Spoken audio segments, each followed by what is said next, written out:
புகழ் மணக்க தொந்தமிழ் நாட்டின் இசை மணக்க பொதியை தங்கள் காலாட்ட வைகநதி காற்று வாழ்த்து வைக்க முத்தமிழ் தங்கமணி ஆலிசைக்க தேவர்களும் மூவர்களும் மும்மாறி மழை பெய்ய மண்ணிலே அவதரித்து மாசின்றி வாழ்ந்து ஏடு கொண்டு எழு தாடி கொண்டும் எழுதி தீர்க்க முடியாத புகழுக்கும் தியாகத்துக்கும் சொந்தக்காரராய் விளங்குகின்ற பொன்னேட்டில் பதிக்கப்பட வேண்டிய பசுந்தமிழ் அந்த பசுமொழிகின்ற புண்ணிய பூமியிலே குடியிருந்து நாம் மக்களை எல்லாம் ஆசீர்வதித்துக் கொண்டிருக்கின்ற அந்த தெய்வீக திருமகன் 7ஆம் படை வீட்டில் விடுவிக்கின்ற அந்த நடமான மனித குரு கடவுளை வணங்கி இந்த ஒரு நல்ல நேரத்திலே தென்பாண்டி மண்டலத்திலே ஒலிக்கின்ற குரல் சென்னை ஜெயின்சார் கோட்டையிலே ஒலிக்க வேண்டும் என்பதற்காக முதல் அடியாக இந்த சாத்தூர் மண்ணிலே இந்த அலுவலகத்தை திறந்து வைத்த ஒட்டுமொத்த மக்களுக்கு சமுதாயத்து சொந்தங்களுக்கும் எனது மனமார்ந்த நன்றியை தெரிவித்துக் கொண்டு 1997 காலகட்டத்திலே இந்த சமுதாயம் ஒரு இக்கட்டான சூழ்நிலையை சந்தித்தது.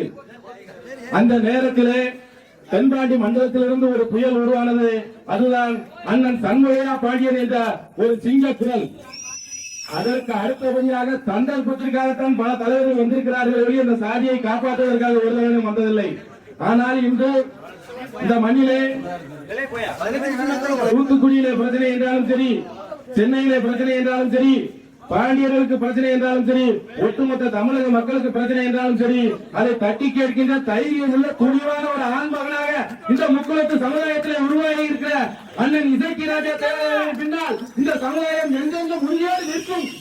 இந்த சமுதாயம் மீது நம்பிக்கை வைத்து விட்டால் அவரை தூக்கிவிடும், அவருக்கான உயிரையும் கொடுக்கும் என்பதற்கு இங்கே கூடியிருக்கின்ற இந்த கூட்டமே சாட்சி. மரணமே மரணத்துக்கு மேலாக வேதம் வந்தாலும் மரணத்திற்கு அஞ்சாத இந்த மண்ணுக்காக மரணம் உண்டும். இந்த முக்கியத்துவம் இருக்கும் வரை அண்ணன் இசைக்கிறாரா தேவரின் புகழ் அவர் சென்னை ஜெயின்சார் கோட்டையிலே சட்டமன்ற உறுப்பினராகி இந்த முக்கியத்துவ சமுதாயத்திற்காக பாடுபடுவர். ஒட்டுமொத்த முத்துவத்தின் குறையாக ஒழிப்பார் என்று கூறி வாய்ப்புக்கு நன்றி. நன்றி, வணக்கம்.